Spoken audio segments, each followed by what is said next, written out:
7장 1절로 5절 말씀입니다.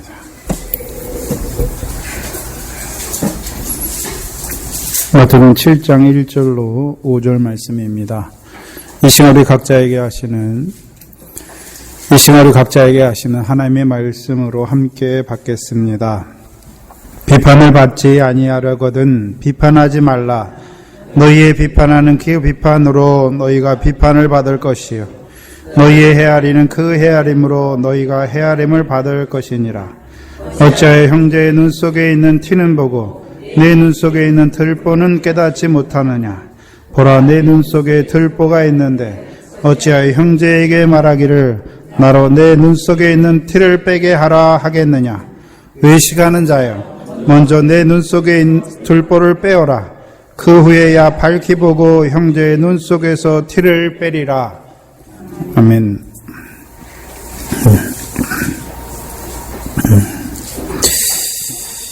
오늘부터 이 고난주간이 시작되는데요. 아까 제가 묵도 시간에 요한복음 19장을 읽어드렸습니다. 예수님께서 십자가에 죽으셨죠. 그 죽으심의 의미가 무엇입니까?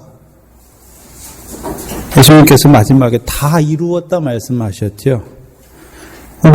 이루지 아니한 것이 뭐가 있습니까? 없습니까? 뭘 이루셨습니까? 하나님의 뜻을 이루셨죠. 그럼 그 뜻이 무엇이었습니까? 그래서 우리가 성경에는 예수의 십자가가 나오고 그리스도의 십자가를 구별해서 말씀하십니다. 예수의 십자가를 통해서 이루신 것이 무엇입니까? 예수의 이름의 뜻을 보면 알 수가 있지요. 마태복음 1장 21절에 예수님의 이름의 뜻이 무엇입니까? 자기 백성을 저희 죄에서 구원하신다. 그럼 자기 백성이지요? 십자가를 믿으니까 자기 백성입니까? 이미 자기 백성입니까? 이미 자기 백성이에요. 그럼 어디서 택한 자기 백성입니까? 창세전에 그리스도 안에서 택하신 자기 백성. 네? 그럼 왜 예수님께서 이 땅에 육신의 몸으로 오셔서 십자가 지셔야 됐을까요? 이미 멜기세덱을 통하여 영의 구주로 세우심 받았는데. 네? 저와 여러분이 창세전에 그리스도 안에서 택하시기 전에, 그럼 창세전이니까 이 세상이 지어지기 전에 그리스도 안에서 택하심 받은 자들이죠. 그럼 우리가 뭘로 택하셨습니까? 영으로. 네? 그래서 우리가 왜 하나님을 아버지라 부릅니까? 영의 생명을 주셨으니까. 하나님은 영이시니까 우리가 하나님의 아들이면 우리도 무엇입니까? 영이잖아요. 영. 그 영의 아들이에요. 문제는 왜 예수님께서 이 땅에 오셔서 십자가를 지셔야 됩니까? 이 아담의 범죄를 통하여 그 가죽옷을 통하여 산자가 되게 하셨잖아요. 아담만 산 것이 아니라 아담으로 말미암아 올 모든 하나님의 택한 백성들이 산자가 되었잖아요. 영의 구원이 이루어졌단 말이죠. 하늘에서. 그럼 왜 이 땅에 오셔서 십자가를 지셔야 됩니까? 우리가, 저와 여러분이 이 세상에 육신을 입고 오기 전에는 이미 영의 모든 죄를 멜기세덱을 통하여 구속하셨지만 우리가 육신 입고 이 땅에 와서 짓는 죄, 육신으로 짓는 그 죄도 뭐 해야 됩니까? 구속하셔야죠. 그래서 제 기도를 들어보면 창세전에 그리스도 안에서 이루신 구원이죠. 영원히 지옥 갈 수 없는 영의 구원을 이루시고 육신을 입혀 이 땅에 보내셨지요. 근데 자기 백성이죠. 보내셨는데 육신을 입고 우리가 이 세상에 와서 짓는 죄가 무슨 죄입니까? 세상 죄잖아요. 그래서 요한복음 1장에서는요. 예수님을 가르쳐서 뭐라 그럽니까? 세상 죄를 지고 가는 하나님의 어린 양이다 말씀하는 거죠. 근데 그 죄가 예수님이 자기 죄를 지고 가시는 것입니까? 우리가 하나님의 백성인데 이 세상에 와서 세상에서 짓는 그 모든 죄를 예수님이 다 지고 가셨습니까? 다 지고 가셨어요. 다 지고 가셨어요. 여러분 죄 하나라도 남겨놓은 거 있습니까? 없습니까? 네? 죄 하나라도 남겨놓은 거 있습니까? 없습니까? 만약에 있다면 다 이루지 못하셨어요. 왜요? 자기 백성을 저희 죄에서 다 구원하셨으니까 예수님께서 하나님의 어린 양이 되셔서 그 십자가에서 자기 백성의 죄를 다 담당하신 것이지요. 담당하셨잖아요. 네. 그래서 마태복음에 예수님께서 십자가에서 처음 못 박히고 하신 말씀이 무엇입니까? 아버지여 저들의 죄를 사하여 주시옵소서. 자기들이 하는 것을 알지 못하느니라. 우리가 죄를 회개하니까 사해 주시는 것이 아니라 이미요 그 십자가의 피를 통해서 우리는 하나님을 알지도 못하고 죄를 짓는 그 죄 가운데 행하는 그 죄를 위해서 십자가에 죽어주신 것이죠. 그럼 우리를 왜 부르십니까 이제? 이미 구원을 다 이뤘으면 끝났지 우리를 왜 부르십니까? 우리가 죄에 지면 죄의 종노릇 하잖아요. 예수님이 우리를 부르시는 것은 이제 죄에서 구원하기 위해서 부르시는 것이 아니라 그 피로 말미암아 죄에서 사함을 받은 자로 살게 하시기 위해서. 이미 예수의 십자가로 이미 우리의 구원은 다 이루어졌어요. 이루어졌어요. 그럼 우리를 부르시는 이유가 무엇입니까? 죄의 종로로 타는 자가 아니라 이제 하나님의 아들로 해받지 아니하는 자로 세우시기 위해서.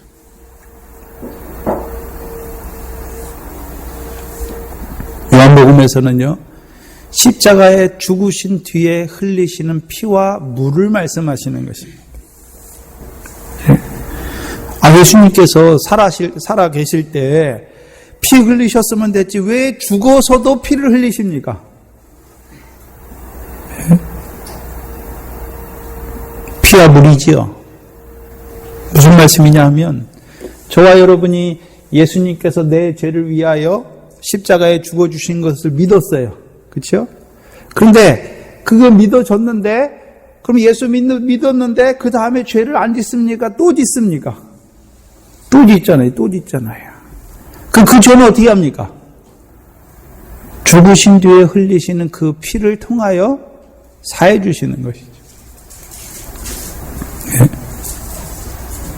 그래서 오늘도 우리는 부르심을 입었습니다. 성령의 피뿌림을 얻기 위하여 택하심을 받은 자입니다. 네.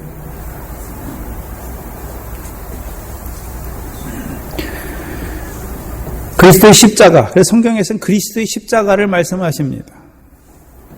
그리스도의 십자가의 피를 말씀하시죠. 이제 내가 하나님의 백성이에요. 구원받은 하나님의 백성인데 하나님의 말씀, 이제 하나님의 말씀대로 살고 싶어요. 근데 그 말씀대로 살지 못해요. 그게 뭡니까? 그게 죄예요. 하나님은 우리에게 말씀을 왜 주셨습니까? 하나님에 대하여 제사장 나라 거룩한 백성이 되게 하시기 위해서 율법의 말씀을 주셨잖아요. 근데 오히려 그 율법이 오니까 내가 오히려 어떻게 됩니까? 이제 세상죄는 안 져요. 애굽의 같은 세상죄. 근데 하나님의 말씀이 왔는데, 율법이 왔는데 오히려 그 율법으로 거룩한 자가 되지 못하고 오히려 율법의 저주를 받는 자가 되는 거죠. 저주를. 그리스도의 십자가는요, 갈라디아서 3장에 보시면 율법의 저주에서 속량하시는 그리스도의 십자가입니다. 우리가 성막을 통해서 잘 보여주셨죠. 세례는요, 홍해 세례예요. 홍해 세례. 네. 홍해 세례. 홍해 세례가 뭡니까? 예수님의 십자가가 믿어졌어요. 그래서 이미 6월절 땅에서 예수님께서 내 죄를 위해서 죽어주신 것이 믿어졌고, 이제 홍해 세례는요, 내가 세상 사람이 아니라 이제 하나님의 백성으로 인침받아서 살아가는 거예요. 그들에게 하나님이 말씀을 주세요. 율법의 말씀을 주시죠. 왜 주셨습니까? 가나안 땅, 하나님의 나라에 들어가서 거룩한 백성, 하나님에 대하여 제사장 나라가 되게 하시기 위해서 주셨잖아요. 근데 오히려 그 율법을 우리가 어떻게 합니까? 지킬 수 없죠. 오히려 율법으로 말미암아 율법의 저주에 떨어지잖아요. 네? 그 율법의 저주에 떨어지면 그 율법의 죄로 말미암아 죽어야 되는데 죽으신 뒤에도 흘리시는 그 피와 물을 통하여 우리를 다시 새롭게 하시는 거죠. 거룩하게 하시는 것이죠. 이미 우리는 한번 목욕했어요. 예수의 십자가로 목욕한 죄 이미 목욕하니까 다시 목욕은 없어요. 근데요, 우리가 살다 보니까 뭐가 더러워집니까? 발이 더러워지죠. 그래서 예수님께서 6월절에 뭘 씻으십니까? 제자들의 발을 씻으시는 거예요. 근데 베드로가 뭐라 합니까? 발뿐이 아니라 나를 한번 다 씻겨달라고 그러잖아요. 예수님께서 뭐라 합니까? 한 번 목욕한 자는, 이미 목욕했다. 한 번 목욕한 자는 다 목욕할 필요가 없고 발만 씻으면 된다라고 말씀하죠. 왜 우리 발을 씻어주시는 것입니까?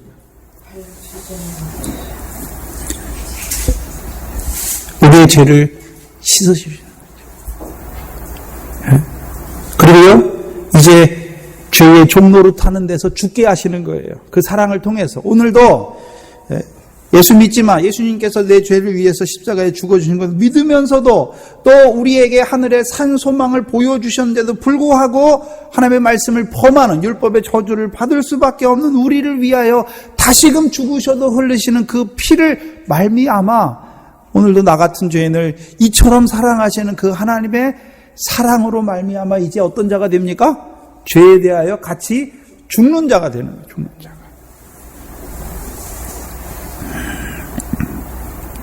그리고 그 물을 통하여 이제 새로운 자로 살게 하시는 거죠. 새 생명으로 살아가게 하시는 것입니다. 물론 예수의 십자가도 우리에게 참으로 아무것도 하지 아니한 우리가 죄인일 때 우리를 위해 죽으신 그 십자가로 우리를 부르셨으니까. 또한 우리는 이제 그 십자가뿐만이 아니라 오늘도 죽으셔서 흘리시는 그 피와 물을 통해서 우리를 계속해서 그 성령의 피뿌림을 받는 자로 세워가시는 그 그리스도의 십자가의 사랑을 깨닫는 자로 살아가야 되는 것입니다. 그래서 그 사랑이 계속해서 우리에게 덧입혀지면 우리가 어떻게 됩니까? 죄에 대하여 죽는 자가 되는 거예요. 죄에 대하여 죽는 자. 그 사랑, 그리스도의 사랑을, 그 십자가의 사랑을 많이 깨달았다, 깊게 깨달았다는 의미가 무엇입니까? 이제 그리스도와 함께 연합하여 십자가에 죽는 자가 되는 거예요. 그것이 우리에게 고난입니다. 그것이 자기 부인입니다. 그것이 계속해서 죽으신 뒤에도 우리에게 흘려보내주시는 그 피와 물로 말미암아 우리를요 이제 죄에 대하여 죽은 자요 하나님에 대하여 산 자로 살아가게 하시는 것입니다. 그래서 히브리서 9장 14절에는요 성령으로 말미암아 그리스도의 피를 우리 마음에 뿌려주셔서 우리의 양심의 악을 깨닫게 하고 우리의 죽을 몸에서 죄를 위해 살면 죄의 삭은 사망이니까 죽을 수밖에 없지요. 죽을 몸에서 우리를 새 생명으로 살게 하시는 것이죠. 늘 그 그리스도의 십자가의 사랑으로 말미암아 저와 여러분이 죄인임에도 불구하고 살아가는 것입니다. 오늘도 그러면 그 그리스도의 십자가의 피로 말미암아 부르심을 받은 그 핏뿌림, 그게 핏뿌림이에요. 성령의 핏뿌림.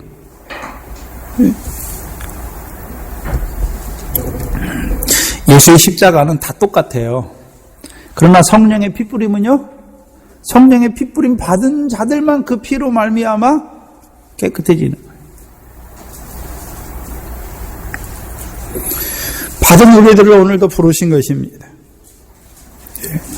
저와 여러분에게 이제 남아있는 것은요, 예수 믿어 천국 가는 구원 받을 건지 지옥 가는 건지 그것이 남아있는 것이 아니라 이미 우리에게 죄에서 구원, 지옥 갈 수 없는 구원으로 이루어 주셨고 이제 우리에게 남아있는 건 무엇입니까? 죄로 말미암아 열매 없는 사망인지 아니면 성령으로 말미암아 그 하늘의 유업을 얻는 하나님의 나라를 유업으로 얻는 열매를 맺을 것인지 그것이 우리에게 남아있는 것입니다.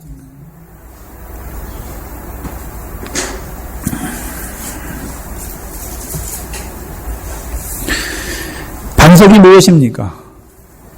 베드로를 반석이라 했는데 그럼 베드로가 반석입니까? 베드로의 신앙 고백이 반석입니까? 로마 교회는 오늘도 베드로가 반석이에요. 네? 그래서 그 베드로에게 천국 열쇠를 줬다라고 말씀하잖아요. 그 베드로의 천국 열쇠를 교황이 받았다라고 말씀하죠. 사제가 받았다. 신앙 고백이죠. 그리스도다. 문제는 예수가 믿어지는 것에 그치면 안 되고 그 예수가 뭐가 믿어져야 됩니까? 그리스도. 특별히 우리가 그리스도라고 말할 때에는 뭐 하신 분이 그리스도입니까? 죽으신 뒤에 부활하신 분이 그리스도죠. 그래서 그리스도는 오늘도 어디 있습니까? 부활하신 다음에 주님이 어디로 가셨습니까? 하나님 보좌 우편에 가셨죠. 그래서 히브리서 9장 10장에 가면 그 우편에서 뭐 하고 계십니까? 지금도 대제사장의 직무를 하고 계시죠. 그럼 대제사장이 하는 일이 무엇입니까? 죄인들이 하나님 앞에 나올 때 그 죄를 가지고 나오면 그 죄를 하나님 앞에 속죄하는 그 제사를 드리는 자잖아요. 그래서 그리스도의 십자가를 말할 때는요, 오늘도 이제 예수 믿지만 여전히 범죄하는 그 죄를 위하여 피를 흘려주시는 그 대제사장의 직무를 하는 것이죠. 그게 첫 번째고, 두 번째는 무엇입니까? 성령을 우리에게 부어주시죠. 성령을 부어주시죠. 특별히 예수가 그리스도임이 믿어졌다고 하는 것은 이제 뭘 부어주신다고요? 성령을 부어주어서, 그럼 성령을 부어주시면 어디가 열립니까? 하늘이 열리죠, 하늘이. 네. 산소망이 생겼어요, 산소망. 하늘에, 산소망. 그 전까지는요, 예수 믿지만 여전히 썩어질 거, 더러운 거, 쇠하해지는 거, 육신으로 먹고 사는 거. 그거 다 어떻습니까? 다 썩어져요, 여러분. 다 썩어져요. 이제 쇠하지 아니하는 거, 썩지 아니하는 거. 그래서 우리가 육체를 위하여 심으면 육체로부터 썩은 것을 거둬요. 그런데 이제요, 그 성령으로 말미암아 산 소망을 보여주시니까 이제 우리가 무엇을 봤습니까? 썩지 아니하는 것을 바라본 자가 됐죠. 그 성령을 위하여 심는 것은 썩지 않잖아요. 영생이지요. 그래서 이제 우리가 성령으로 말미암아 뭐를 심고 있습니까? 썩지 아니할 것을 바라보는 자로 심는 거죠. 결실입니다. 알곡이지요. 알곡은 뭐 어디에 드립니까? 창고에.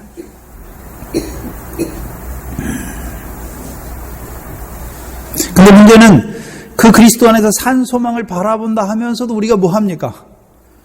죄를 짓잖아요. 죄를 짓잖아요. 그 죄는 우리를 정죄하거나 넘어뜨리기 위한 죄가 아니라 어떻게 무슨 죄입니까? 나 같은 죄인을 오늘도 온전히 사랑하시는 그 사랑 안에서 자라게 하시는 죄죠. 그래서 로마서 5장에서는요, 죄가 더한 곳에 하나님의 은혜가 더욱 넘쳤다라고 말씀하는 거죠. 이제 죄가 쏘는 게, 사망에 쏘는 것이 어디 있습니까? 사망에 쏜단 말입니까? 쏘지 못한다는 말입니까? 이제 그리스도의 그 십자가의 피 아래 있으면 사망이 쏘지 못해요. 사망에 쏘는 것이 죄인데 그 죄로 말미암아 우리를 쏜다고 하는 것은 죽이기 위해 쏘는 거잖아요. 죄가 우리를 죽이는 것입니까? 죄의 권능은 율법인데 그 율법이 오니까 우리가 죄가 깨달아지고 그 죄로 말미암아 사망이 이루어졌는데, 그러면 거기 보면 고린도서 15장에 보면 사망아 너의 쏘는 것이 어디 있느냐? 네? 그럼 사망에 쏘는 것이 있단 말입니까? 없단 말입니까? 이게 없어요. 없어요. 네? 오히려 죄가 더한 곳에, 우리가 죄를 깨달으려면 뭐가 있어야 됩니까? 하나님의 말씀이 있어야 말씀대로 살지 못한 게 죄니까. 죄의 권능은 율법이니까 율법으로 말미암아 죄를 깨닫지만 그 죄가 다시 우리를 사망의 정죄에 떨어뜨리는 것이 아니라 오히려 죄가 더한 곳에 그리스도의 십자가의 사랑과 은혜가 더한 자로 살아가는 것입니다. 이제 그 사랑과 은혜가 더해지면 어떻게 됩니까? 나도 이제 그전에는 죄를 기뻐하던 내가 이제 하나님의 법을 기뻐해요. 근데 하나님의 법을 기뻐하지만 여전히 내 마음에서는 육신으로는 죄의 법을 섬겨요.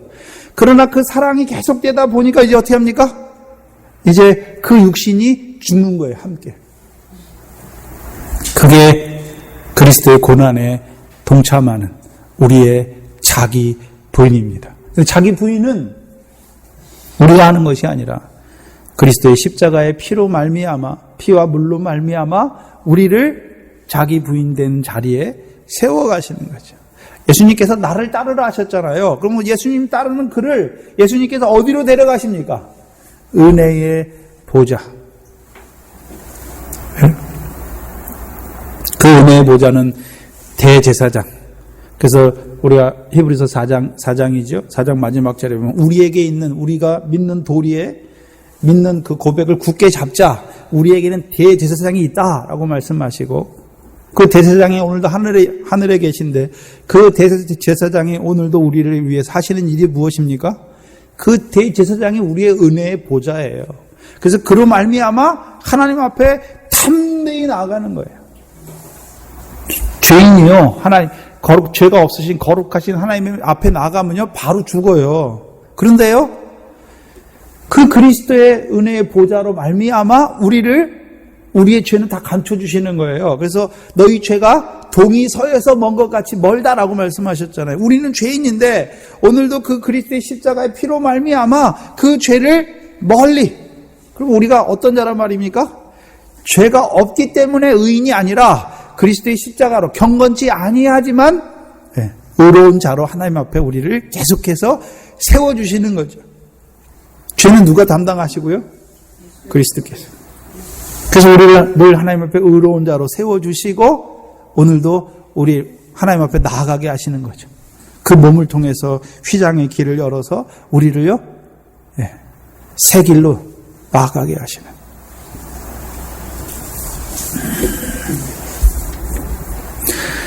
우리가 그리스도의 십자가로 부르심 받은 자예요.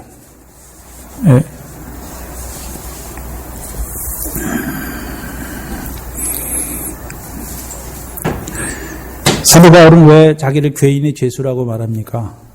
이상하잖아요. 예수 믿었으면 우리가 보기에는 참으로 경건하고 죄될 게 하나도 없는 것 같은데 늘 사도 바울은 자기를 죄인의 괴수다라고 고백하죠. 그럼 우리보다 죄를 많이 졌기 때문에, 죄인의 큰 죄를 졌기 때문에 죄인의 괴수입니까? 아니죠. 죄가 더했다. 죄가 더한 것이죠. 그럼 사도 바울은 뭐가 죄를 더했습니까? 그전에는 작은 죄예요. 그런데요, 사도 바울의 믿음이 커지니까 그게 얼마나 큰 죄인지 몰라요. 내가 이렇게 하나님의 은혜와 사랑을 입었는데 내가 어떻게 이런 죄를 또 지을 수 있는가? 사도 바울은 자기 죄를 우리처럼 범하는 그 죄를 말씀하는 것이 아니라, 내가 하나님의 은혜와 사랑을 다 받았는데, 사도로 직분을 받았는데 온전히 충성하지 못한 게 죄예요. 이렇게 하나님의 사랑을 받았는데 하나님 앞에 이렇게 충성하지 못하는 그게 죄지요. 이렇게 하나님의 은혜를 받았는데 그 은혜에 온전히 감사로 돌리지 못하는 그게 죄입니다. 근데 그 죄가요, 얼마나 큰지, 얼마나 크게 깊게 보는지 자기가 죄인 중에 괴수입니다. 그래서 믿음이 자라는 것은요, 죄에서 깨끗해지는 것이 아니라 오히려 자기를 더 죄인의 괴수로 인식하는 것입니다. 여러분, 1만 달란트 빚 탕감받은 자가 더 하나님을 더 사랑할까요? 100데나리온, 내가 갚을 수 있는 거 사함받은 자, 탕감받은 자 하나님 더 사랑할까요? 사도 바울은 죄인의 괴수니까 오늘도 그 죄인의 괴수를 사랑하시는, 그 죄인의 괴수의 죄를 사해 주시는 그 십자가의 사랑 안에 있으니까 그 사랑을, 사도 바울에게 임한 하나님의 사랑이 얼마나 큽니까? 그러니까 그 사랑이 크니까 그 사랑에 감사해서 충성하는 것이. 오늘 우리가 그리스도의 그 사랑으로 말미암아 부르심을 받은 자들입니다. 그래서 우리는 예수 믿어서 구원받아 천국 가고 지옥 가는 그 문제에 있는 것이 아니라 오늘도 우리가 원하는 것이 무엇입니까? 그 십자가의, 그리스도의 십자가의 사랑이 내게 크게 임하는 것이죠. 그 핏부림을 강하게 받는 것이죠.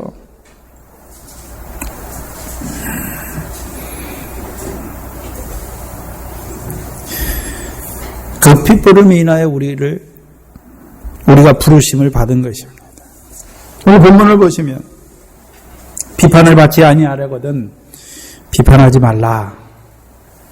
예. 또 헤아리지 말라. 비판과 헤아리는 것에 대해서 우리에게 말씀하십니다. 여러분, 예수 믿으면서 우리가 가장 많이 범하는 게 무엇일까요? 물론 하나님의 그 사랑과 은혜를 자주 망각해요, 우리가. 그죠? 그것도 커요. 그런데 제가 생각할 때는요, 제일 많이 예수 믿으면서도 우리가 하늘의 산소망 바라본다고 하면서 하나님 나라 백성이라고 하면서도 우리가 제일 많이 범하는 거.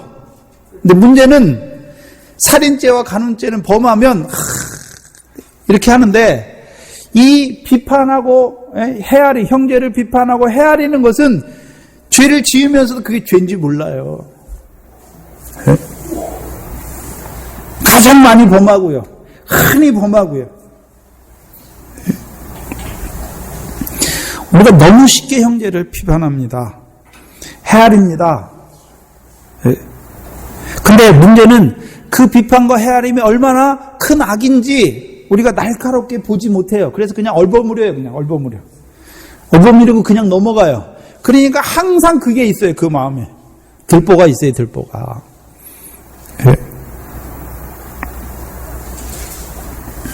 오늘 본문은 마태복음 6장은 외식에 대해서 말씀하셨죠. 근데 누구에 대한 외식입니까? 자기 자신에 대한 외식이었죠.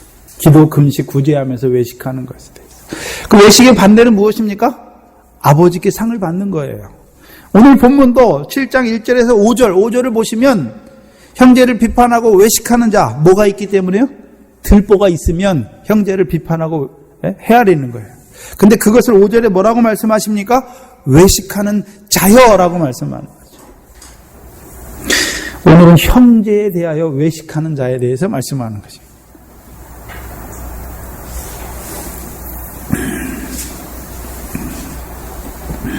그럼 분명히 우리 형제 관계가 있잖아요. 교회 나오니까 형제잖아요. 그럼 비판한다, 여기 헤아린다, 누구를 해야 된단 말입니까? 잘 보세요. 형제예요, 형제. 형제. 누가 형제입니까? 누가 형제인가요? 여기서 육신의 형제를 말하는 것입니까? 그리스도의 십자가로 함께 부르심을 받은 형제잖아요. 누가 내 형제요 자매요 모친이냐 말씀하시잖아요. 내 아버지의 뜻대로 행하는 자가 내 형제요 자매요 모친이다 라고 말씀하는 것이죠. 저와 여러분은 육신의 관계 안에서도 삽니다. 그러나요? 그리스도의 관계 안에서 우리가 형제지요. 육신의 관계는요, 육신에 사는 동안 형제예요. 친척이에요. 그러나요? 영적인 관계는요, 영원이에요. 근데 문제는 여기 보니까 비판하는데 누굴 비판합니까? 헤아리는데 누굴 헤아립니까? 형제를 헤아리는 거예요. 그것을 예수님께서 뭐라 그럽니까? 외식한다 라고 말씀하는 거죠. 근데 우리가 마태복음 6장에서 외식하는 그것은 뭐가 없습니까? 아버지께서 갚으시는 것이 없다라고 말씀하시는 거죠. 그 형제에 대해서 외식하는 것은 내 상을 빼앗는 것인 것을 보여주시는 것이죠. 우리가 구제, 금식, 기도 왜 합니까? 아버지께서 갚으시기 때문에 갚으시는 거죠. 근데 내가 하는 구제입니까? 그럼 그 외식이에요. 내가 하는 것은. 내 것으로 하는 건 다 외식이에요. 네? 구제 내가 하는 것입니까? 우린 청지기잖아요. 청지기. 청지기는 자기 게 있습니까? 없습니까? 다 주인의 거잖아요. 그럼 주인의 것으로 할 때 뭐가 있습니까? 상이 있는 거예요. 내 것으로 하면요. 오늘도 여러분 구제하실 때 내 것으로 하면 상이 없어요. 상이 없어요.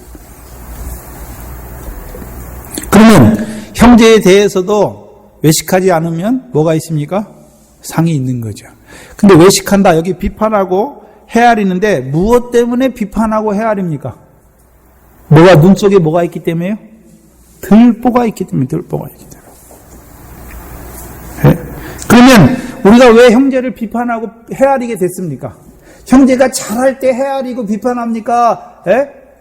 연약하고 허물이고 죄가 보일 때, 악이 보일 때 형제를 비판하고 헤아립니까? 우리가 하나님의 백성인데 그럼 형제를 비판하는 근거가 뭡니까? 말씀이에요, 말씀. 저 형제는 왜 말씀 받았는데 말씀대로 안 살지? 비판하는 거잖아요. 헤아리는 거잖아요.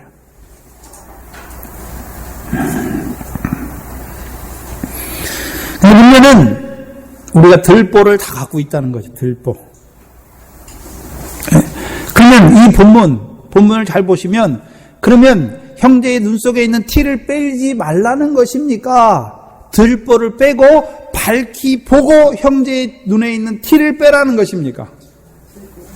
티 빼지 말라는 게 아니에요. 티 빼라는 거예요. 그런데 들보가 있으면 그 형제의 눈 속에 있는 티를 보고 뭐 합니까? 비판하고 정죄하는 거죠.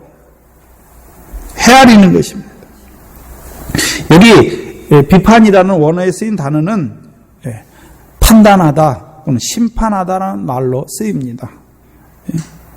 어떤 의미를 가지고 있냐면 정죄하다의 의미를 포함하고 있는 것입니다.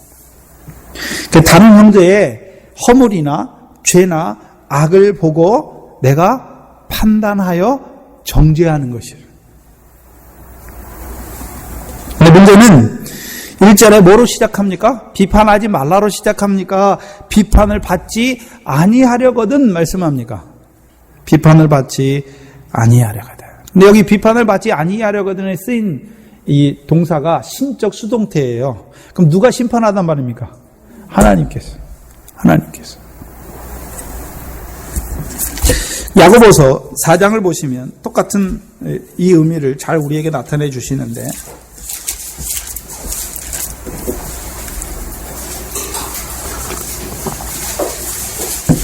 야고보서 4장 11절 이하에 보시면 형제들아 피차에 비방하지 말라.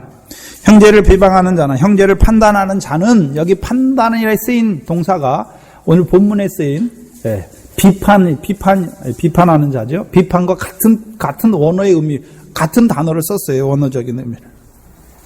형제를 판단하는 자는 곧 율법을 비방하고 율법을 판단하는 것이라. 내가 율법을 판단하면 율법의 준행자가 아니요 재판자로다. 입법자와 재판자는 오직 하나이시니 능히 구원하기도 하시며 멸하기도 하시느냐. 너는 누구간데 내 이웃을 판단하느냐 말씀하시죠. 누구만 비판하고 판단할 수 있습니까? 심판할 수 있습니까? 심판은 하나님이 하시는 거예요. 근데 문제는 우리가 형제를 판단하고 형제를 비판하고 헤아릴 때 우리가 어느 자리에 선단 말입니까? 하나님의 자리에 서는 거예요. 하나님의 자리에. 곧 내가 하나님이 되는 거예요. 얼마나 킴집니까? 그것을 뭐라 그러냐면 유대인들은 신성모독이라고 그래요. 참남하다라는 말이 신성모독이에요. 하나님을 모독한 거예요. 그럼 모독한 걸 바로 죽여요. 바로 죽인단 말이죠. 그러면 우리가 형제를 비판하고 헤아리는 그것이 내가 하나님의 자리에 선 거잖아요.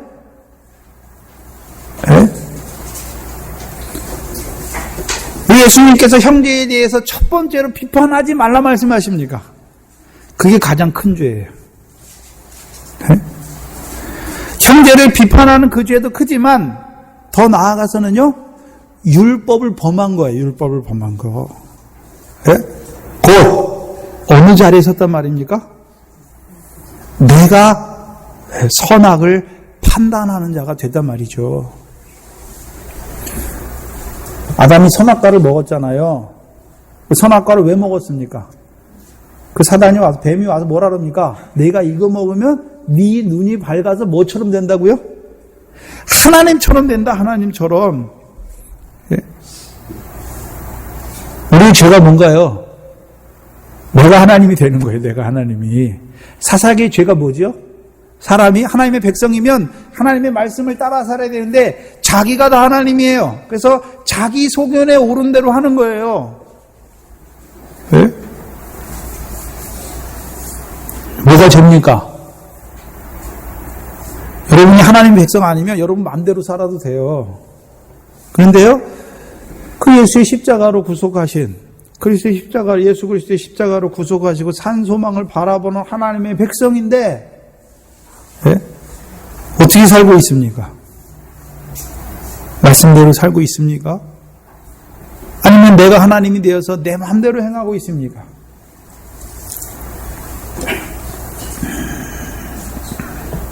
근데 저와 여러분은 왜 비판하거나 헤아리지 말라 말씀하십니까? 옛 계명 아래. 그래서 우리가 바리새인들이나 유대인들 보면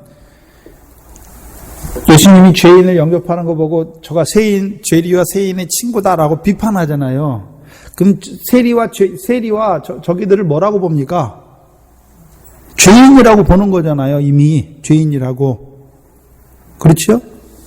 그리고 그 간음하다 붙잡힌 여자 있잖아요. 여러분 거기 보면 간음하는 현장에서 붙잡혔어요. 그럼 간음을 사람들 보도록 대낮에 공개적인 장소에서 하나요? 은밀하게 숨어서 하나요? 근데 어떻게 알았습니까? 목을 지켰어요. 가서. 꼬리를 잡은 거죠. 그러고서 예수님 앞에 데려오잖아요. 뭐 하려고요? 죽이려고. 죄대로 비판해서 돌로 쳐 죽이려고. 근데 예수님은 어떻게 하나요? 죽이라 했습니까? 살려줍니까? 예수님은 우리가 옛 계명 아래 있으면 율법, 하나님의 백성이 율법을 범했어요. 그럼 뭐 합니까? 율법을 정죄하고 비판해서 어떻게 합니까? 이제 돌로 쳐요. 그죠? 돌로 치잖아요. 예수님은 어떻게 합니까? 죄인인 거 알아요. 죄진 거 알아요. 근데 죄인을 치십니까? 죄인을 오히려 그 죄를 자기의 것으로 자기가 지시고 죄 없다 하십니까? 죄 없다 하시는 거잖아요. 죄인을 영접하시는 그게 죄인을 영접이에요. 그런데 문제는 저와 여러분이 그 그리스도의 십자가로 인해서 부르심을 받았는데 우리는 어떻게 하고 있습니까? 형제를 비판하거나 판단하고 있잖아요. 헤아리고 있잖아요. 그럼 우리가 새 계명을 받았죠. 저와 여러분은 옛 계명을 받은 자가 아니에요. 그리스도께서 율법을 완전케 하러 오셨죠. 그래서 자기 몸을 통해서 율법을 완전케 하셨어요. 그래서 우리에게 새 계명으로 주셨어요. 새 계명으로. 근데 그 계명은 지극히 작지만 마태복음 5장 19절에 보니까 천국에서 크게 하는 계명이죠. 천국에서 큰 자가 되게 하신 계명이잖아요. 그 계명은 우리가 지키지 못하죠. 왜요? 우리는 머리카락 하나라도 희거나 검게 할 수 없습니다. 그러면 그 계명은 더 나은 지극히 작은 계명을 지켜라 말씀했는데 그것은 어떻게 지키는 것입니까? 성령이 오셔야 그 성령으로 말미암아 새 영을 부어 주셔서 새 영으로 새 신으로 함께 하셔서 율례와 규례를 지켜 행하게 하시겠다라고 말씀하는 거죠. 그래서 예레미야 31장 33절에 뭐라 합니까? 내가 내 법을 너희 속에 두고 너희 마음에 두고 내 법을 너희 마음판에 기록하여서 너희 속에 두고 너희 마음에 기록하여서 너희로 율례와 규례를 행하게 하고 나는 너희 하나님이 되고 너희는 내 백성이 되겠다라고 말씀하시는 거예요. 에스겔서 36장에서도 나오죠.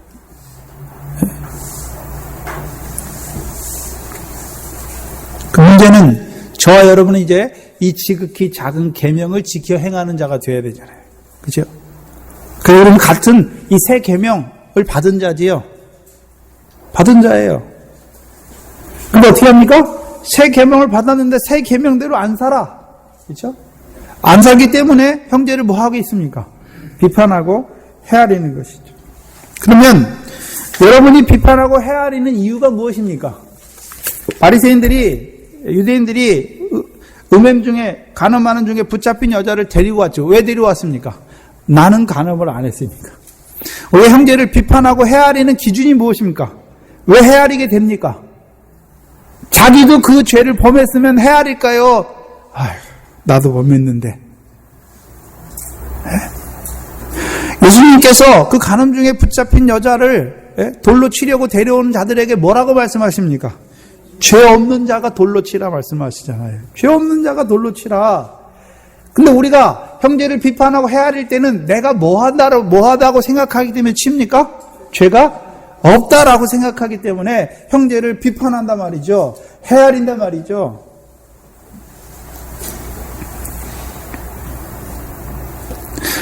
문제는 형제를 우리가 비판하고 헤아리는 것은 말씀을 지키지 못하기 때문에 죄를 범하고 있던 하나님의 백성인데, 둘째는요, 나는 죄가 없다라고 생각하기 때문에 형제를 비판하고 헤아립니다. 그래서 우리가 누가복음 18장에 보면 바리새인 기도가 나오잖아요. 뭐라고 합니까? 저는 따로 서서 기도하되 가로되 하나님이여 나는 다른 사람들 토색, 불의, 간음을 하는 자들과 같지 아니하고 이 세리와도 같지 아니함을 감사하나이다 라고 말하죠. 근데 문제는 우리가 그럴 때가 있는 거죠. 네? 하나님 나는 저 사람과 같지 아니함을 감사하나이다. 특별히 이 교훈을 받는 자들이 조심해야 됩니다. 네? 제가 옛날에 그랬어요. 예수 믿어서 세상 축복, 구원받기에 천국 가기 위해서 예수 믿는 사람들 보면요. 아주 그냥 멸시를 했어요. 저게 예수 믿는 사람들이야. 이러면서 만나면요. 그 사람들 가진 것들이 완전히 박살내죠. 네? 예수 믿어 구원받아? 그 사람이 그러죠. 예수 천당, 불신 지옥 그러잖아요. 그럼 뭐라는 줄 아세요, 제가? 그럼 아브라함은 예수 전에 왔으니까 예수 이름도 몰랐으니까 지옥 갔겠네? 그 구약의 믿음의 사람들은 다 어떻게 됐냐? 물었죠. 그럼 가만히 있으면 좀 좋겠는데, 다 지옥같이 그래요, 또. 예수 안 믿었으니까. 예수 안 믿었으니까. 네? 말이 됩니까? 그럼 예수 믿으면 천국 가고 예수 안 믿으면 지옥 가면 구약의 사람들이 예수님 오시기 전에 사람들인데 다 지옥 갔습니까? 그럼 완전히 막 박살내놓죠. 그 사람, 있는 믿음마저도 박살내는.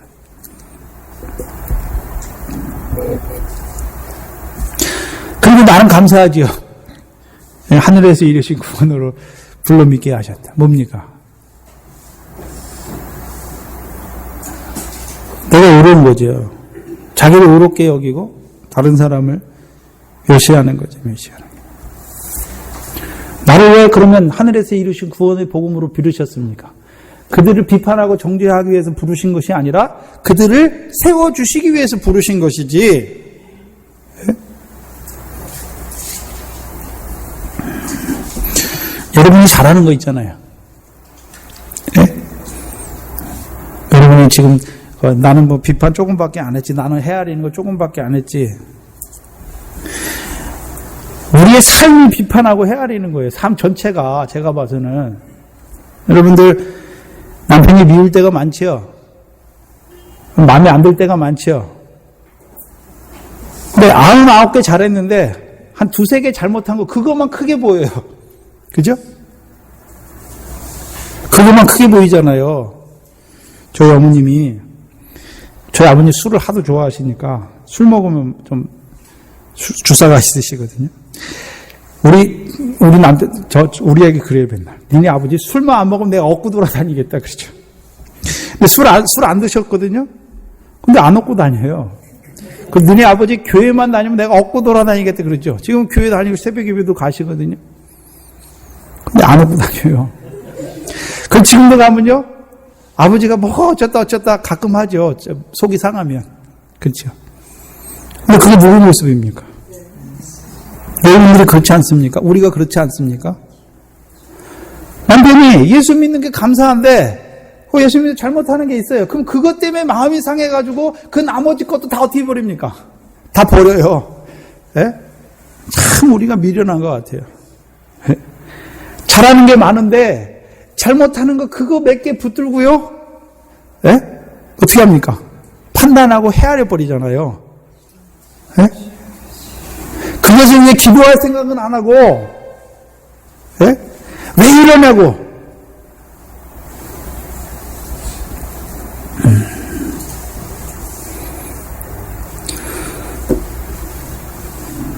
제가 이번 주에 강도사 교육을 갔었는데, 누가 그런 말씀을 하시더라고요. 어떤 목사님 오셔가지고, 여러분들 자녀들 키울 때, 부모는 욕심이 많잖아요. 그래서 자녀가 잘해요. 잘하는 거 많은데, 못하는 거, 부족한 거, 그게 보여가지고, 그거를 온전하게 하려고 막 자녀를 그렇잖아요. 근데 여기, 우리 권사님도 이제 손자들을 키우시니까, 근데 할머니, 할아버지들은 어떻습니까? 못하는 게 많아요. 손자, 부족한 게 많은데, 잘한 게 크게 보이는 거예요. 잘한 게. 네? 잘한 게 크게 보여서, 할머니, 할아버지 눈에는요, 손자가 다 천재예요. 그렇죠? 근데 우리가 좀 할머니, 할아버지 눈을 좀 가졌으면 좋겠어요, 마음을. 잘한 게 먼저 보여야 되는 거죠.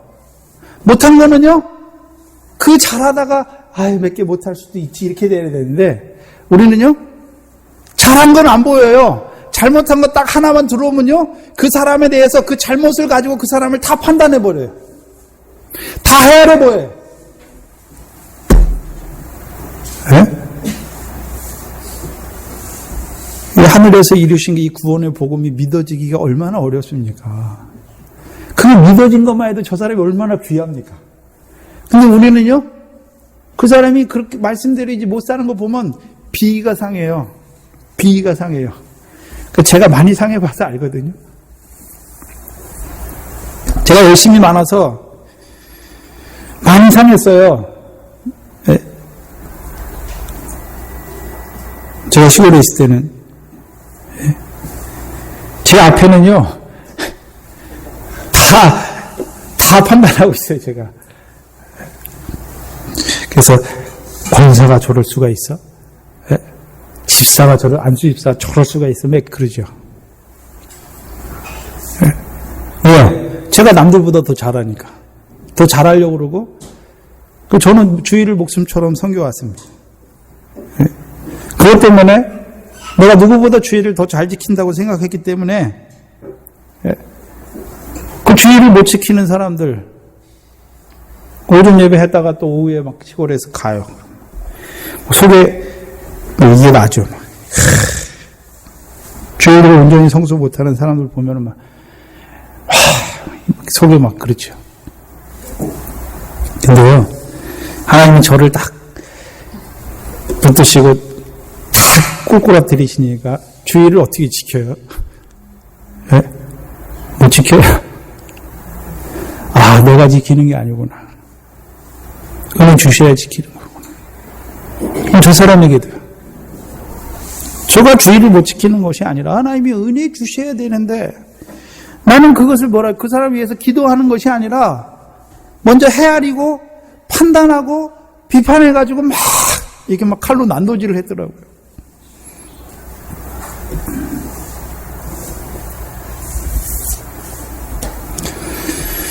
특별히 저와 여러분이 두 가지 면에서 비판하고 헤아릴 때가 많은데, 예수님의 세상 축복을 바라보는 사람들을 이제 비판하거나 헤아릴 때가 많죠.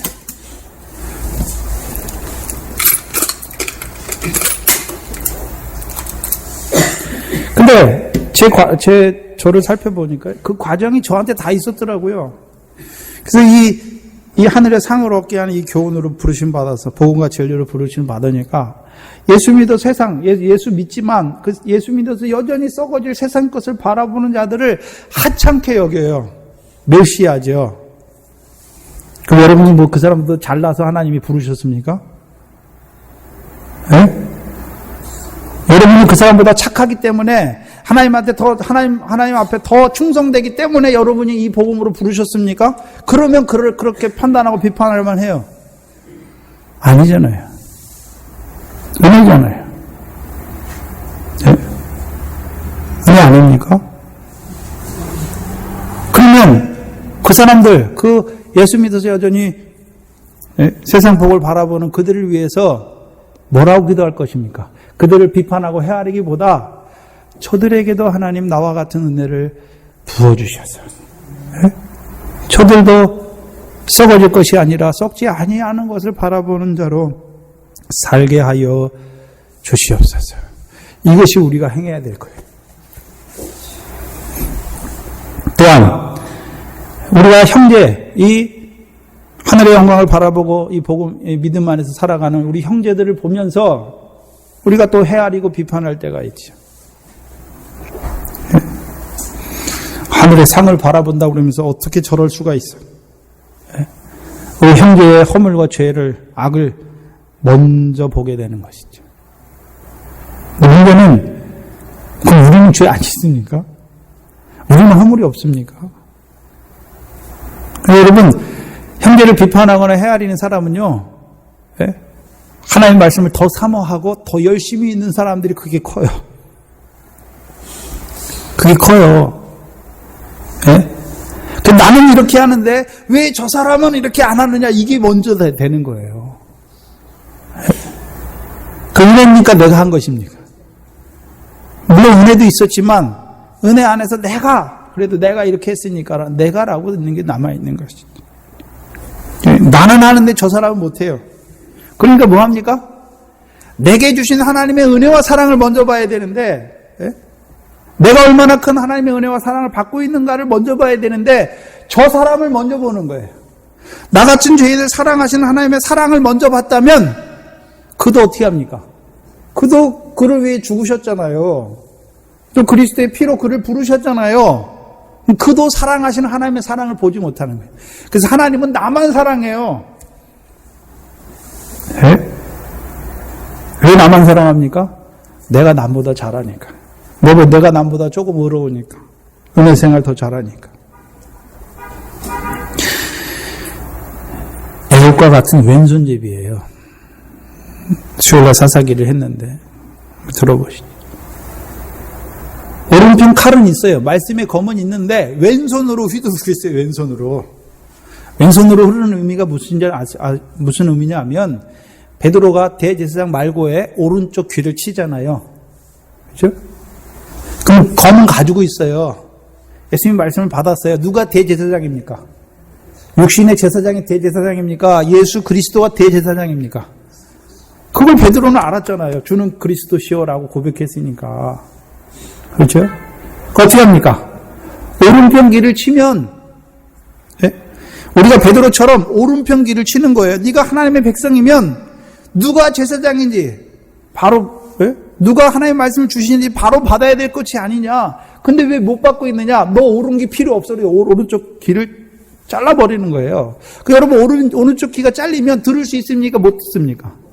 이 귀가 희한한 게요. 요 귀가 이렇게 돼 있잖아요. 귀가 이렇게 되면요, 말소리가 안 들려요. 없으면. 이렇게 있잖아요.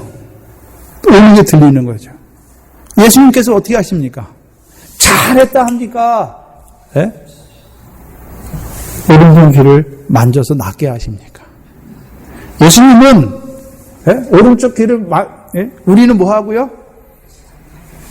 말씀의 칼을 가지고 뽑았는데 오른손이 아니라 왼손의 칼을 뽑아가지고 내 마음에 안 드는 사람은 다 오른쪽 귀를 잘라버려요. 지금 예수님 뭐 합니까? 그 붙여 낫게 하시죠.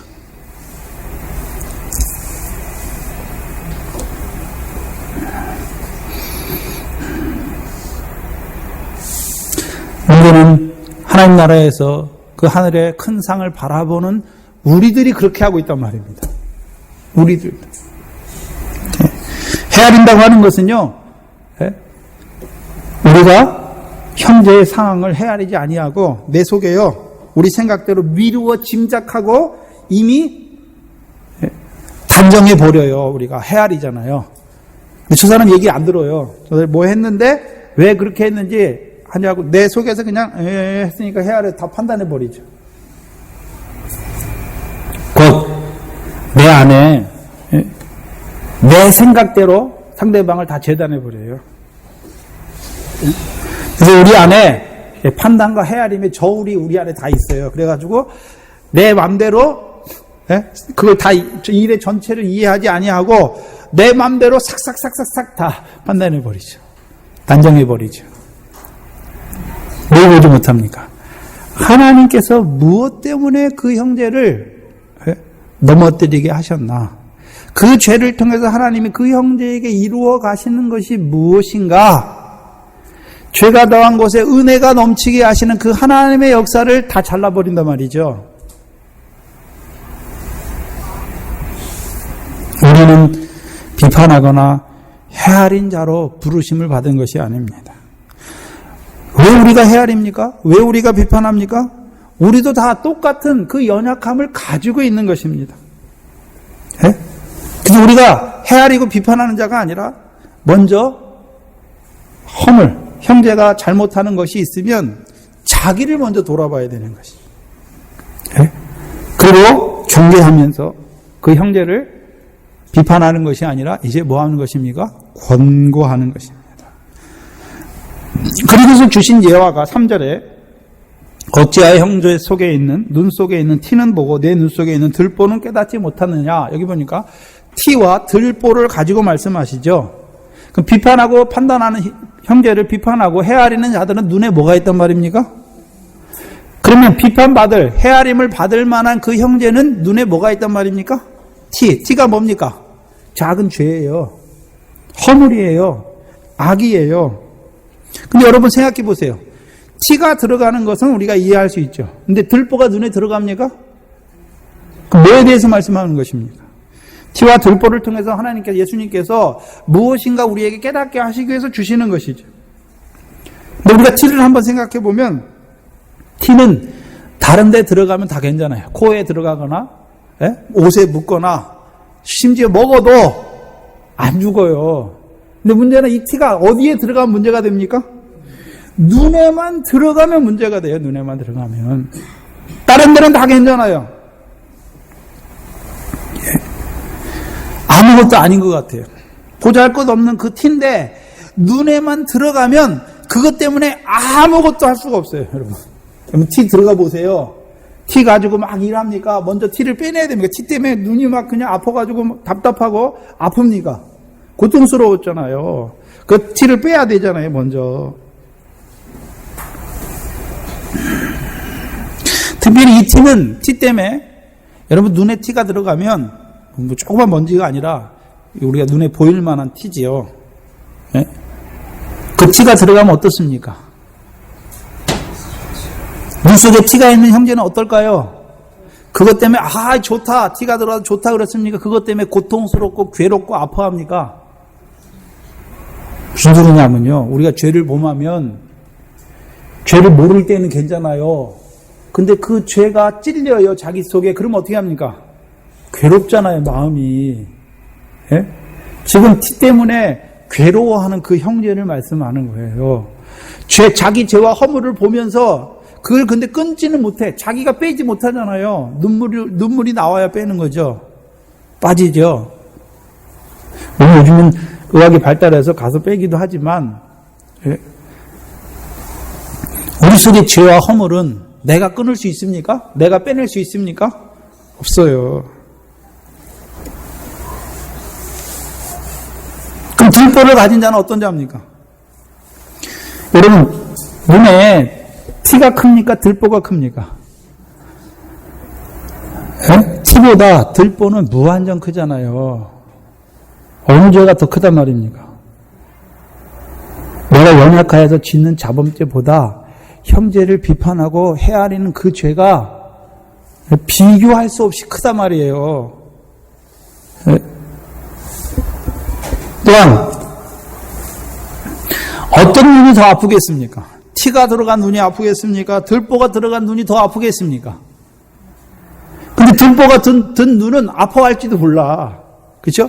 자기는 들보가 있는데 들보가 있으면 어떻게 합니까? 더 괴로우니까 그거 뽑아야 되는데 그거 뽑지 아니하고 누구만 더 돌아다닙니까? 형제 속에 있는 티, 형제의 눈 속에 있는 그 티를 뽑게 하라, 그 일을 하고 있잖아요. 근데 왜 들보를 말씀하십니까? 들보의 특징이 있어요. 아가서 1장 17절에 보면 우리 집은 백향목, 들보, 잣나무, 석가래로구나 말씀하시잖아요. 그럼 우리의 눈에는 무슨 들보가 있어야 됩니까? 백향목 들보가 있어야 돼요. 백향목. 그래서 아가서에서 말한 백향목은 1000년을 사는 나무예요. 우리가 어디를 바라봐야 된단 말입니까? 우리의 눈이 천년왕국을 바라볼 때에 우리 그 들보가 쌓여지면 천년왕국을 바라보는 믿음 안에서 석가래는 어떻습니까? 반듯반듯하잖아요. 그 석가래를 지어가는 거예요. 여러분 석가래를 먼저 합니까? 들보를 먼저 합니까? 들보 해놓고 그 들보 아래 석가래 하나하나씩 하는 거예요. 들보는 하나예요. 석가래는요, 굉장히 많아요. 목수가 집을 지을 때 다른 나무들은 다 반듯한 걸 찾아요. 근데 들보를 찾을 때는요, 굽은 거. 그럼 들보는 반듯한 거 안 써요. 굽은 걸 쓰잖아요. 굽은 걸 써야 힘을 받죠. 네?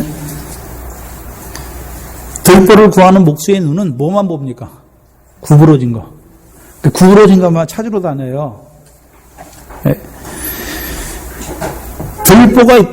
들보가 있는 눈이 무엇이냐면 구부러진 들보를 찾는 그 목수의 눈처럼 형제를 볼 때 형제의 허물이나 잘못된 것, 죄, 악만 찾으려고 살피는 눈이에요.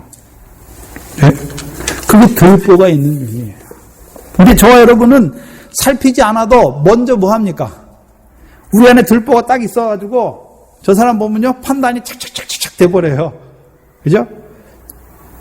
잘할 때는 안 해요 우리가.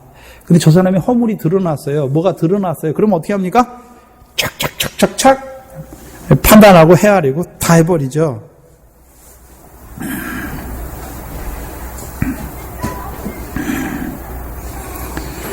중요한 것이 무엇입니까? 예수님은 우리의 죄나 허물을 비판하여서 정죄하러 오셨습니까? 네? 우리의 죄와 허물을 비판하고 정죄하시기 위해서 오셨나요? 아니잖아요. 네? 근데 우리가 예수님의 제자라면서 우리는 뭐 하고 있습니까? 거꾸로 살고 있잖아요. 거꾸로. 그게 외식이에요. 우리 죄를 지시기 위해 오셨잖아요. 그럼 우리도 예수님의 바른 제자라면 형제의 허물과 죄를 어떻게 해야 되는 자가 됩니까?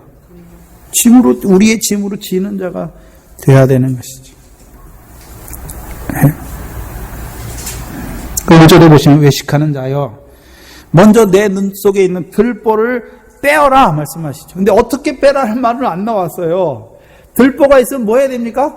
빼야 되는데 어떻게 빼는지는 안 나와 있어요. 어떻게 빼야 됩니까? 그럼 들보를 내가 뺄 수 있습니까?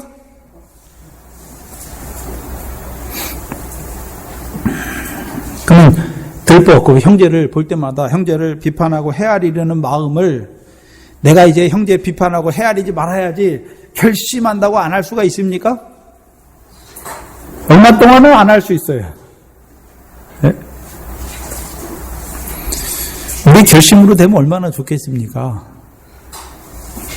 안 돼요. 한 가지밖에 없습니다. 네? 내가 저 사람보다 더 큰 죄인이면 되는 거예요. 네? 자기 죄를 깊게 보면 됩니다. 철저하게 보면 됩니다. 네? 죄인이 죄수의 자리에 내려가면, 자, 나는 죄인의 괴수예요. 근데 형제는 이 티 같은 죄를 범했어요. 누구 죄가 큽니까? 네? 내 죄가 훨씬 크잖아요. 비교할 수도 없잖아요. 네? 그러면 그 형제를 비판하거나 헤아릴 수 있습니까? 없잖아요. 전혀 없잖아요. 전혀. 네? 근데 그 죄인의 괴수는 어디에서 이루어집니까? 그리스도의 십자가 아래서. 네? 성령의 늘 그 핏부림을 받아야 나 같은 죄인을 사랑하시는 그 사랑 안에 살아야 그 사랑 안에서만 들보가 없어지는 거예요. 그래서 사도 바울은 나보다 남을 낮게 낮추어 보는 것이 아니라 존귀히 여기잖아요. 그 하나님의 나 같은 죄인을 사랑하시는 그 하나님의 사랑과 은혜에서 벗어날 때는요, 들보가 끼게 돼 있어요. 근데 그 은혜와 사랑 안에 있으면요, 들보가 없어져요, 자연히. 또한 그 형제를 위하여 죽으신 그리스도의 십자가를 볼 때 들보가 없어져요.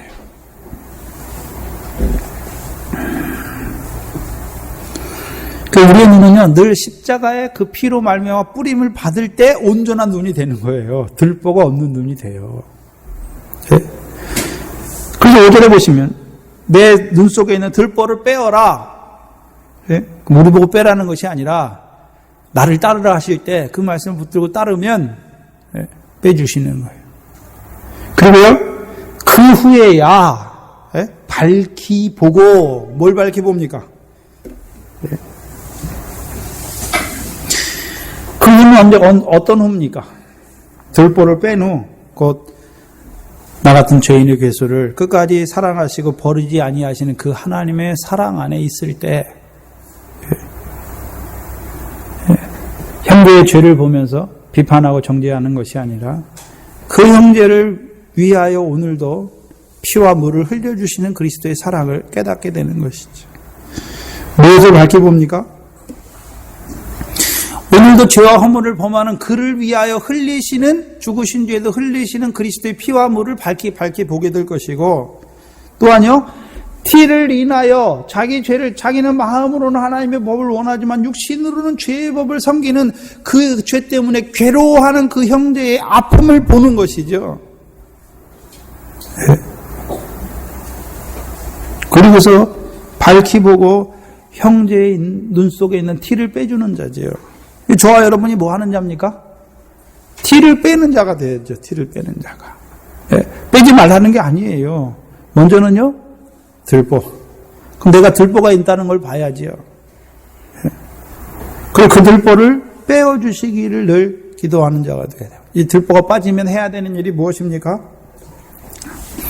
형제의 눈 속에 있는 티를 밝히 보고 빼내어주는 자지요. 갈라디아서 6장입니다.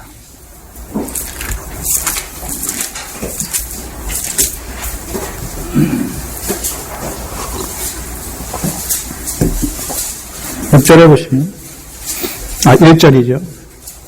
갈라디아서 6장 1절 보시면 1절 2절 보시면 형제들아 사람이 만일 무슨 범죄한 일이 드러나거든, 여기 범죄한 일이 드러났잖아요. 신령한 너희는 말씀하잖아요. 온유한 심령으로 그러한 자를 바로잡고 내 자신을 돌아봐 너도 시험을 받을까 두려워하라. 너희가 짐을 서로 지라. 그리하여 그리스도의 법을 성취하라. 짐을 서로 지라는 말은 무엇입니까?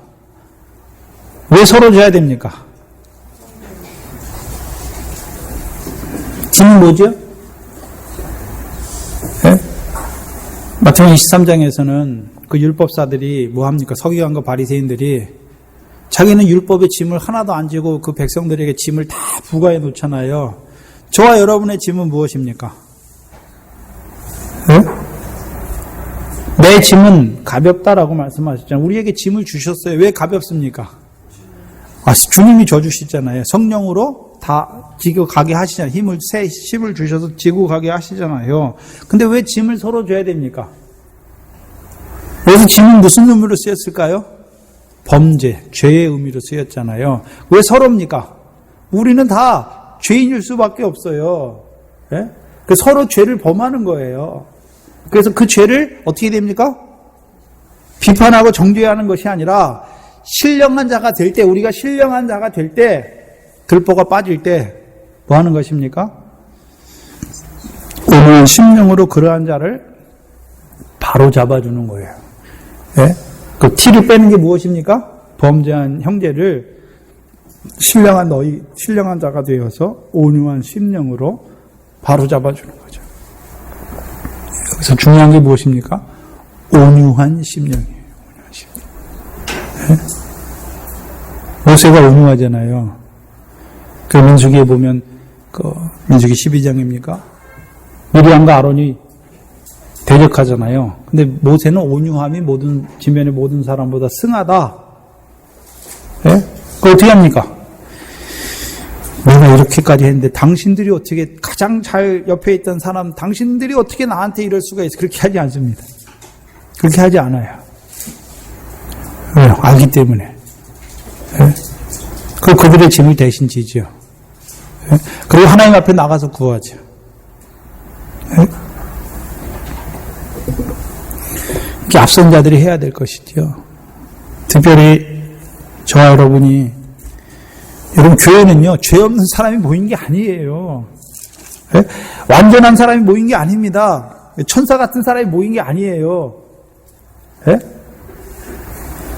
여기 서 있는 사람이 여러분 제가 죄 하나도 안 짓고 다 거룩하고 온전하고 그럴 것 같습니까? 천만의 말씀이에요. 예? 죄 없는 사람 세워서 쓰시는 하나님이 아니에요. 다 죄인입니다. 우리 전도사님 중에 어떤 저랑 비슷한 나이대 전도사 그 말을 하더라고요. 자기는 교인이 새로 오면 그런데요. 우리 집사님들 저기 보시면 다 천사 같죠? 그럼 그렇다고 그래요. 아니라고. 예? 예? 그럼 당신이 이제 저 사람 잘못하는 거 볼 거라고. 예? 그러면 그렇게 생각하라고. 저 사람이 예수 믿어서 이만큼 됐어. 예수 안 믿었으면요, 더 그렇게 될 사람인데, 예? 그래도 예수 믿어서 저만큼 한다.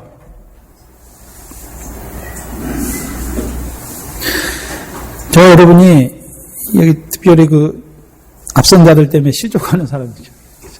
나는 저 권사님 때문에 교회 안 나가. 나는 저 사람 때문에 교회 안 나가.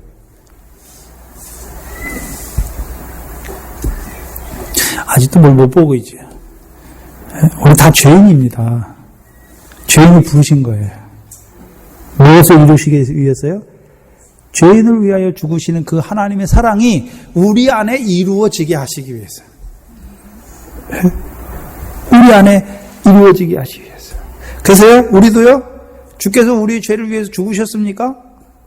예? 요한 1서에 가면요, 그 그리스도의 사랑을 우리가 알았으니까 우리도 형제를 위하여 죽는 것이 마땅하다. 그 자리까지 나아가야 되는 것이죠. 그 사랑의 자람이죠. 자라가게 하시는 거죠. 오늘 특별히 이 말씀을 통해서, 예? 먼저는요, 우리가 너무 쉽게 형제를 비판하고 헤아려요. 내 생각대로. 그것이 얼마나 큰 죄인지, 그게 내가 하나님의 재판장의 자리에 앉는 거예요. 재판장의 자리에. 네? 그래서 형제에게 막 왼손으로 막 칼을 해가지고요, 그 오른 귀를 다 잘라버리고 있어요.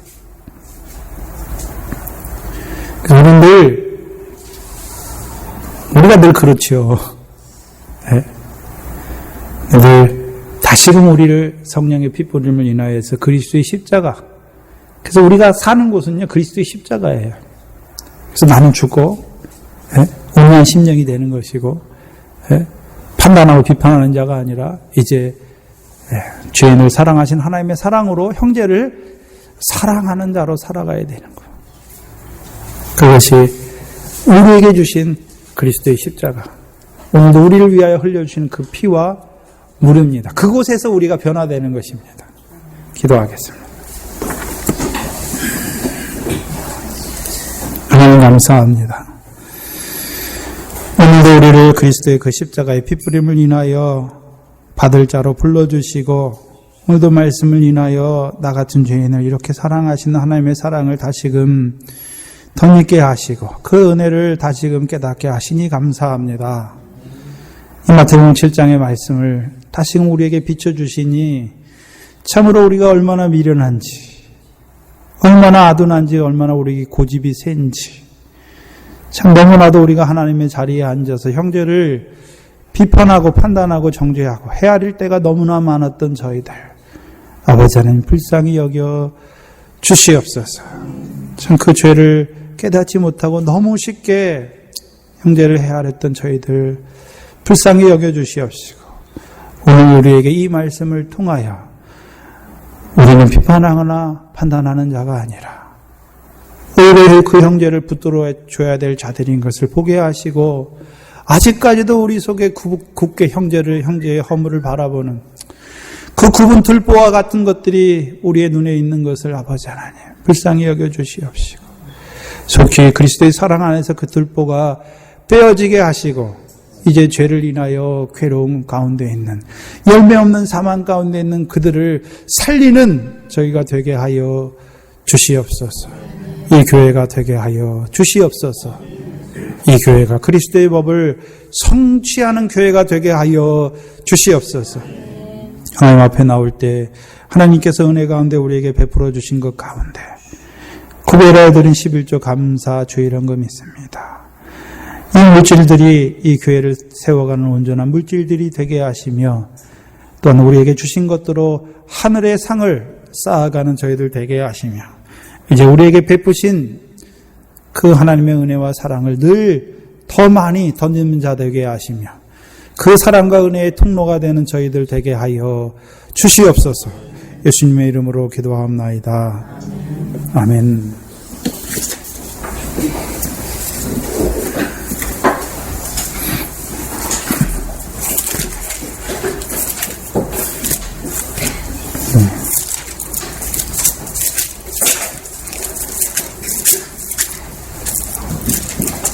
순서가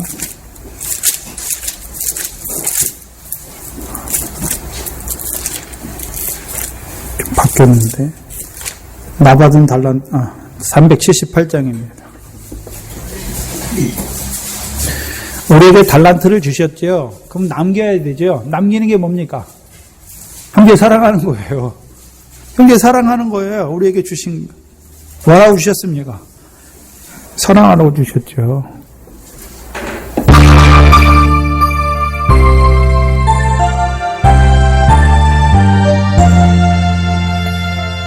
이전의 죄는 내가 몰라 영원의 주님을 바래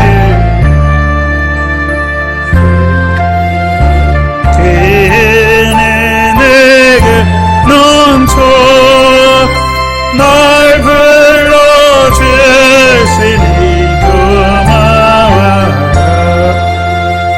나 받은 달란트 얼마론가 나 힘써 그것을 남기어서 갑절로 주님께 바치오며 충성된 종 상 주시리 천하고 무능한 나에게도 귀중한 직분을 맡기셨다. 그인에 고맙고 고마워라. 이 생명 받은 선하리 내 영혼 일일이 바로 서로 큰 열매는 앞에 안 베어져 주님께 죽도록 충성하며 생명의 멸 얻으리라. 우리가 충성해야 되죠. 충성은 우리가 하는 것이 아니라 우리 속에 역사하는 시에 힘을 따라서 우리도 충성하는 것이죠. 성령의 감동이고 감화고 감동입니다. 이번 주간은 고난 주간으로 지킵니다. 그래서 우리의 고난이 주님의 고난만 생각하지 마시고 그 고난이 우리에게 가져오시는 의미, 또한 우리도 그 고난에 동참해야 되는 의미에 대해서 묵상하시기 바랍니다. 오후에는 우리 심수자 원사님 이사했는데 가서 신방이 있습니다. 5절 마태복음 6장 31절로 34절입니다. 마태복음 6장 31절로 34절입니다. 제가 하나 안 한 게 있네요. 제가 지난주에 이제 정기적인 교육 과정은 다 마쳤습니다. 이제 강도사 교육도 2박 3일 다 그쳐서 이제 마쳐서 이제 일반적인 교회에서 강도사가 됐다는 것은 강도권, 설교할 수 있는 권한이 있다라고 하는 거죠. 그래서 형식적으로 강도권이 이제 있는 것으로 이제 선포가 됐습니다. 그래서 그러면 저희야 이제 저희는 그것이 중요한 것이 아니라 이제 우리야 강도권 받고 이런 것이 아니라 저희는 이제 이 복음만에서 있다 보니까 제가 목사 안수를 받아야겠다라는 생각이 드는 것은 이 전도사가 전한다 그런 말씀을 아예 못 받더라고요. 그래서 그런 부분도 필요한 것 같아서 이제 그 과정들을 거치는 것입니다. 그래서 위에서도 기도해 주시고 또 그 모든 과정 안에서 제가요 그 신학을 하면서 저도 고민을 많이 했습니다. 그래서 신학을 해야 되나 하면서 여러분도 느끼셨다시피 제 폭도 넓어지고 깊어지고 그렇죠? 그래서 체계가 또 잡혀지고 그래서 제 믿음에 많은 유익들이 있었습니다. 또 그런 과정들을 통해서 하나님이 교회에 유익을 주시는 것 같습니다. 위해서도 절 위해서도 늘 기도해 주시기 바랍니다. 요절을 같이 보겠습니다. 그러므로 염려에 이르기를 무엇을 먹을까 무엇을 마실까 무엇을 입을까 하지 말라. 이는 다 이방인들이 구하는 것이라. 너희 천부께서 이 모든 것이 너희에게 있어야 할 줄을 아시느니라. 너희는 먼저 그의 나라와 그의 의를 구하라. 그리하면 이 모든 것을 너희에게 더하시리라. 그러므로 내일 일을 위하여 염려하지 말라. 내일 일은 내일이 염려할 것이요 한날 괴로움은 그날에 족하니라. 아멘. 주기도문으로 예배를 마치겠습니다. 하늘에 계신 우리 아버지, 이름이 거룩히 여김을 받으시오. 나라의 마오시 뜻이 하늘에서 이룬 것 같이 땅에서도 이루어지이다. 오늘날 우리에게 일용할 양식을 주옵시고 우리가 우리의 죄 지은 자를 사하여 준 것 같이 우리 죄를 사하여 주옵시고 우리를 시험에 들게 하지 마옵시고 다만 악에서 구하옵소서. 나라와 권세와 영광이 아버지께 영원히 있사옵나이다. 아멘.